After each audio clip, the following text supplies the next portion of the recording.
কোন নারী কোন মহিলা যদি বাচ্চা প্রসবের কালে ইন্তিকাল যদি করে তবে সেই মহিলা শহীদের দরজা লাভ করে, শহীদের দরজা লাভ করে। এই জন্য কিতাবে আরো লেখা হয়েছে যে বাচ্চা প্রসবের কালে স্বামীর উচিত বাইরে না থেকে স্ত্রীর সামনে থাকা। যদি স্বামী স্ত্রীর সামনে যদি থাকে তো অনেকটা স্ত্রী আপনার তার স্ত্রীর কষ্টটা লাঘব হয়ে যায়। ব্রাদারান ইসলাম, তো মা ফাতেমা বিনতে আসাদ তিনি কাবা ঘরের মধ্যে অথবা কাবা ঘরের বাইরে, এতে দুটি মত আছে।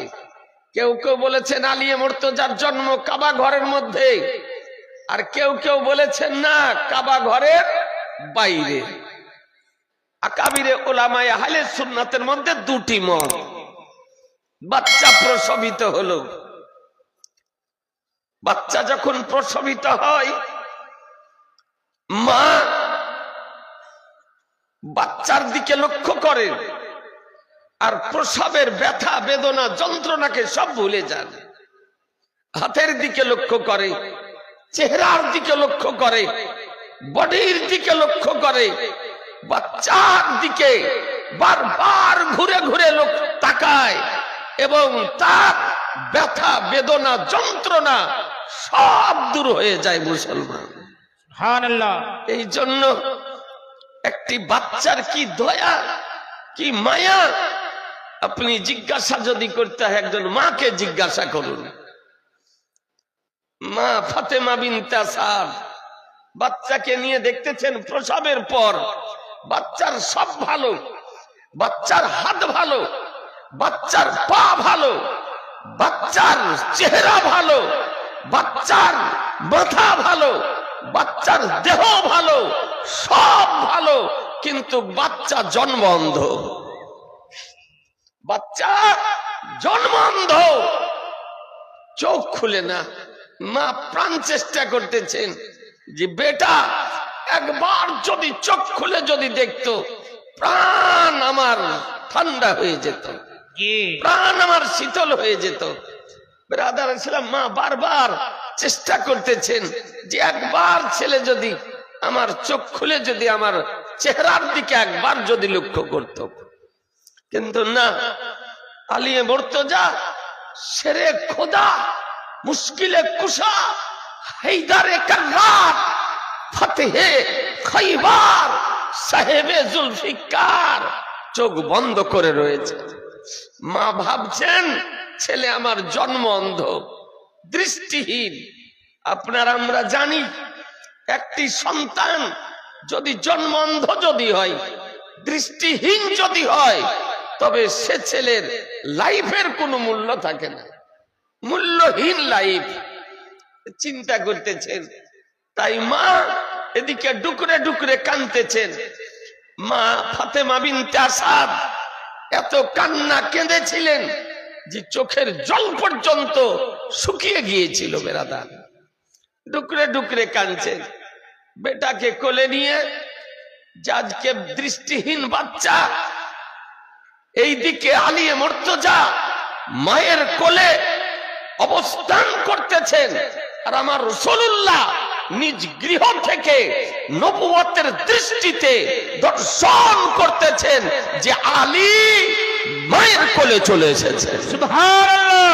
আলী মায়ের কোলে চলে এসেছেন। নবী আমার বাড়ি থেকে বেরিয়ে গিয়েছেন। বাড়ি থেকে বেরিয়ে যাওয়ার পর এসে হাজির হলেন। বলে, চাচি ফাতেমা বিনতে আসাদ আবু তালেবের স্ত্রী। বলে, চাচি তোমার লখতে জিগারকে দাও, তোমার বেটাকে দাও, তোমার ছেলেকে দাও।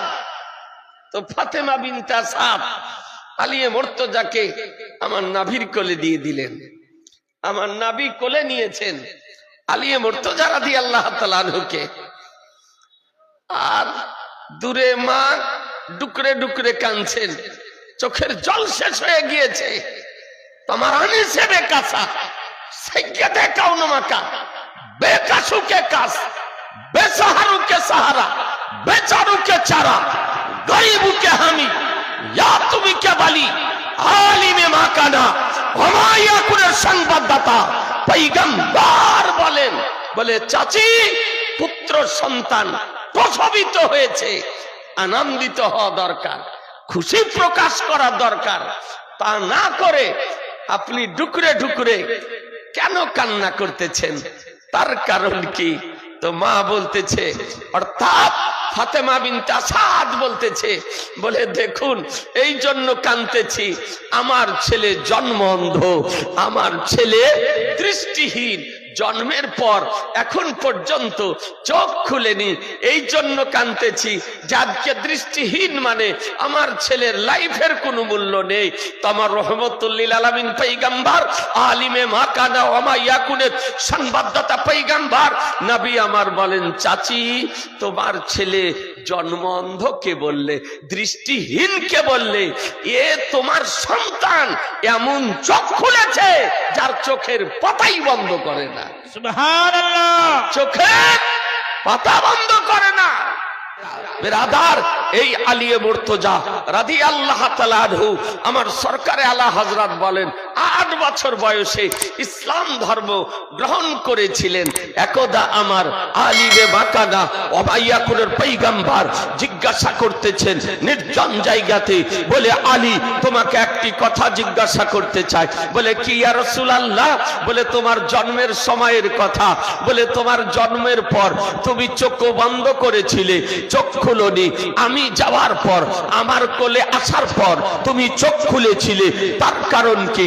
আলিয়ে মুর্তজা রাদিয়াল্লাহু তাআলা আনহু বলেন, বলে ইয়া রাসূলুল্লাহ মায়ের পেটে অবস্থান কালে কসম করেছিলাম, বলে আল্লাহ পৃথিবীতে যদি যায় নাভিকে আগে দেখবো, মাকে পরে দেখবো, নাভিকে আগে দেখবো, পিতাকে পরে দেখবো, নাভিকে আগে দেখবো, চাচাকে পরে দেখবো, নাভিকে আগে দেখবো, চাচিকে পরে দেখবো, নাভিকে আগে দেখবো, জান্নাতি পাথরকে পরে দেখবো, নাভিকে আগে দেখবো, কাবাকে পরে দেখবো, নাভিকে আগে দেখবো, জগৎকে পরে দেখবো। এই জন্য চোখ বন্ধ করে এসেছিলাম।